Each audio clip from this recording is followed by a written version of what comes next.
One of my least favorite parts about being a middle school history teacher is the bullshit living history assignments we give at the end of every school year. Kids are supposed to sit with their grandparents and videotape, voice record, or transcribe their oldest memories for posterity, and for an easy way, to bring up their GPA. I have been doing this for 17 years, and when I collected the projects this time around, I assumed they would be as dull, if not duller than usual. This had not been a particularly bright class. So I went home, poured myself a glass of wine, and prepared for a long night of I only owned 2 pairs of pants when I was your age, and my brother got beat with a newspaper for hitting a baseball into a neighbor's yard.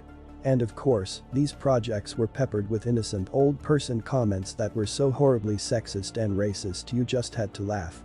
Now, I had a girl in my class whom I will call Olivia. She was pudgy, quiet, and proved herself a consistent B student.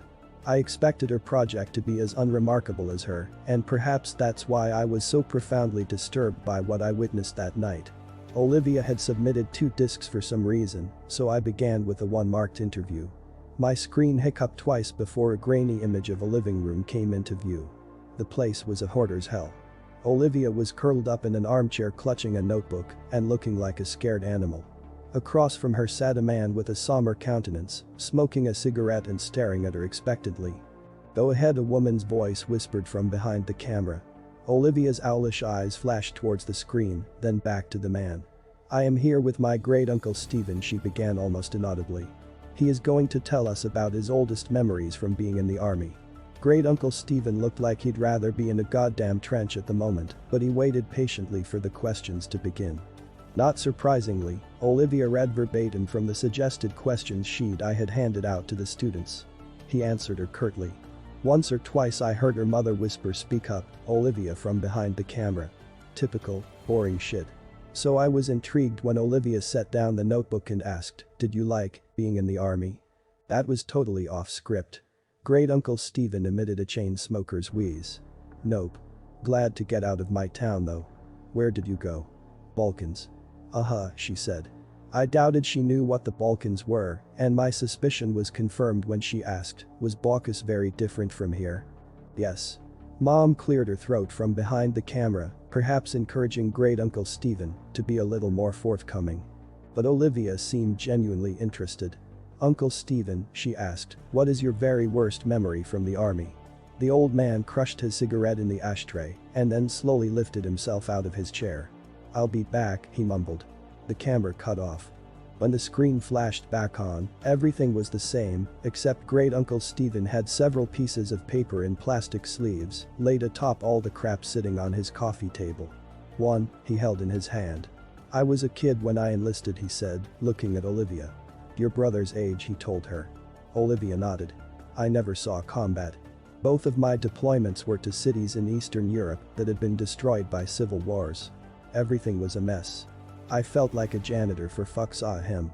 Mom coughed. Great-uncle Stephen sighed and looked at his paper. My unit was assigned to a school that had been obliterated by all the violence.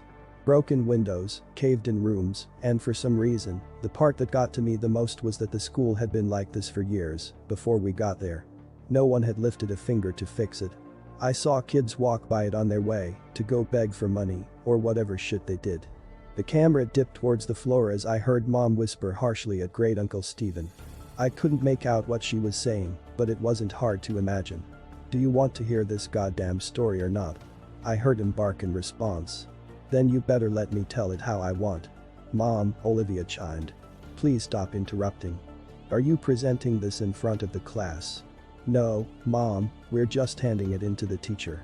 I'm sure he's heard the word shit before, Great-uncle Stephen contributed helpfully. I wasn't a he as a matter of fact, but other than that the statement was accurate. The camera was lifted and after a couple of blurry focus adjustments, the shot was the same as before.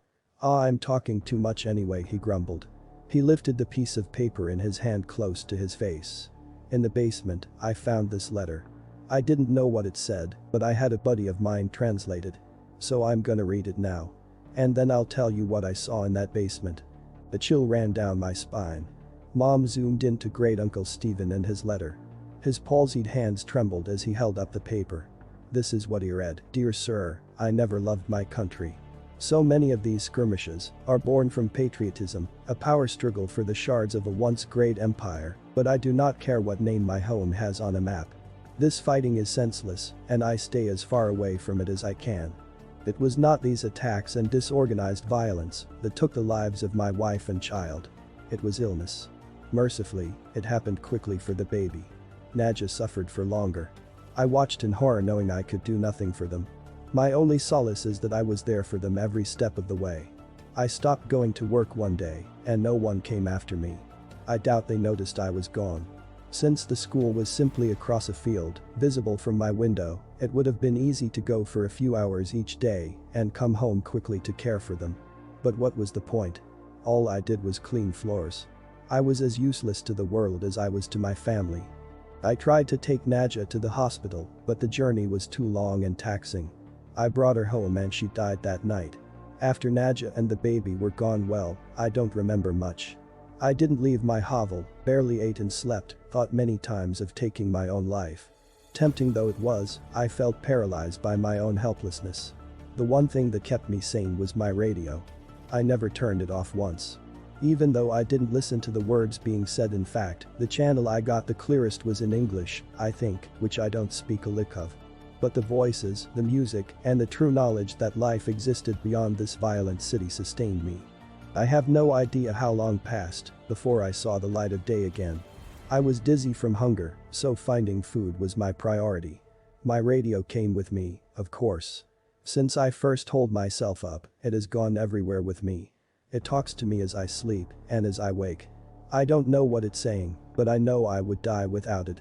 Once I had some water and food, it occurred to me that the only thing left to do was go back to work. So I did.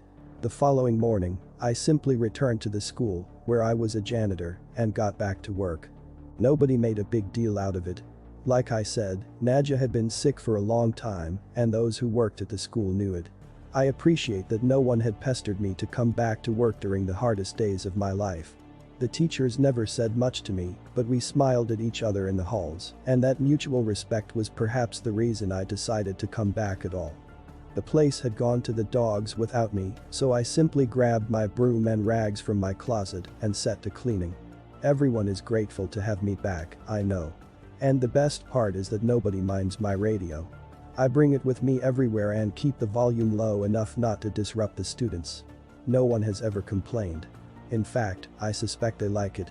The schoolhouse is not very big, but does require a lot of maintenance. The floors are always sticky and stained, so I spend most of my time mopping. Kids make messes, I guess that's why I'm still in business. Sometimes I have to move things around to make sure I get every spot on the floor beautiful and clean, but I take pride in that. And the repairs. The school always needs tune-ups here and there, and I am happy to help. Some days I'm reconstructing a desk that broke as I whistle along with a radio, other times I handle more serious, structural issues. Days when I have work like this, I feel truly instrumental, like a cog in a larger machine. How could this school survive without me? It took me a long time, but I once again feel that I have purpose. There is a larder behind the school that is full of preserved food. In lieu of payment, I am allowed to take as much food as I need. That arrangement is fine. What would I do with money anyway? I used to bring the food back to my home, just one field away from the school, but when I started sleeping in the basement no one seemed to notice. This school is special to me and I cannot leave it unguarded. When I am besieged with memories of my wife and baby, I turn up the volume on the radio to drown out such thoughts. It works for me every time. Except this morning. Because this morning, I woke up to dead silence. I frantically examined the radio to see what had happened. I honestly cannot tell you how many days in a row I have been using it. Did it simply live out its life and die naturally? I have spent the entire day trying to fix it. Most of this time, I have been crying. I am losing my mind without it. I have given myself until sundown. If I cannot fix it by then, I am going to take my life. I am writing this because the sunlight is starting to die and I know what my fate shall be. I have thought about taking one last walk through the halls of my school, saying goodbye to the students and teachers. I know I will be missed. But I cannot bring myself to leave this room. I cannot go anywhere knowing that my radio is dead in here. There are no more tears in me. It feels now like I can't catch my breath. I vomited what little food I had in my stomach, and I am growing dizzy again, like I did after Najat died. I am not long for this world. But before I take my life, I have closed the door to this room and stuck a chair beneath the handle. It is the only room in the basement and has a small casement that lets in just enough light for me to see what I am doing. If anyone is kind enough to come looking for me, they should not be met with this gruesome sight. Perhaps they will see the door is blocked, smell my rotting body, and simply forget I ever existed. But I have placed both my radio and this note outside the door. Kind sir, if you are reading this, I have one humble request, please fix it. Save my radio. It did not deserve to die in its sleep, and I am ashamed that I cannot revive it. Now I am ready to join Nadja and little Ludmilla in heaven. I hope this school can find another janitor who loves and cares for it the way I do. The hour is now. Do not forget my radio. Stanislav. When Mom zoomed back out, Olivia had tears in her eyes. Thank you for sharing, Uncle Stephen, Mom said, her voice choked. I think we have enough. Wait. Olivia chirped. He said there's more. What did you find? Before Great Uncle Stephen could open his mouth, the image disappeared. My jaw dropped. Was that it? What did Great Uncle Stephen see? I promptly remembered that there was a second disc. This one was unmarked, but I hoped it contained the rest of the interview. There was no video, only audio. The voice that started up was Olivia's. Hi Miss Charity. I'm sorry about my mom, but she refused to record the rest of what my uncle was saying. But I asked him to continue and secretly recorded the story as a voice memo on my phone. I remember you said earlier this year that history is written by the people who win wars. She sucked in a breath and commenced crying. But everyone's history is important, even if they are sad, pathetic people, and even if they never won a single thing in their life. I haven't slept through the night since I finished this project, but you have to hear what my uncle has to say. There were tears in my eyes too. The sincerity of her words was beautiful.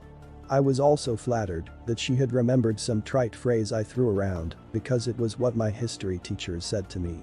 Before I got too sappy over it, the audio began again.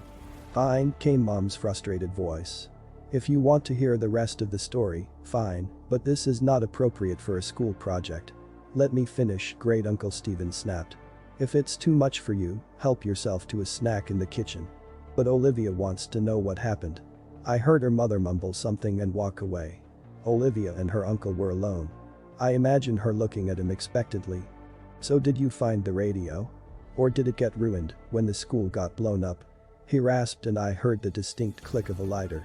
That letter, he began slowly, had a date on it. What date? She inquired hungrily. It was dated 2 weeks before we started rebuilding the school. Didn't you say the school had been destroyed like 2 years ago? Yes, replied Great Uncle Stephen. It had been. There was silence as I felt goosebumps on my arms. The images that came to my mind were almost too overwhelming to express, but Great Uncle Stephen put them into words effortlessly. Clearly he had spent his whole life thinking about it. This man, this Stanislav, went to a vandalized, falling apart schoolhouse and cleaned up blood and rubble like it was spilled drinks and dust. He smiled at dead bodies in the hallway and believed they were smiling back at him because they liked his radio. He moved around corpses so he could sweep the ground under them. The roof was half collapsed, so when it rained, he must have gotten soaking wet, but was so oblivious that he didn't even feel a thing. I could hear Olivia crying steadily. I found the larder he was talking about. It was all pickled preserved food that probably tasted like shit. Most of the stuff was moldy. Did you see the dead body? Yes. Hanging from the ceiling, but still amazingly lifelike. He wasn't rotting away. This hadn't happened years ago. Did he look peaceful? She asked, a chord of desperation in her voice. Couldn't tell you. The smell was rank, and his face was blue, and his eyes were bulging. Like this. I imagined him demonstrating. And the radio. Olivia wept. I heard Great Uncle Stephen take a long drag of his cigarette. It was there, all right. And it was still on.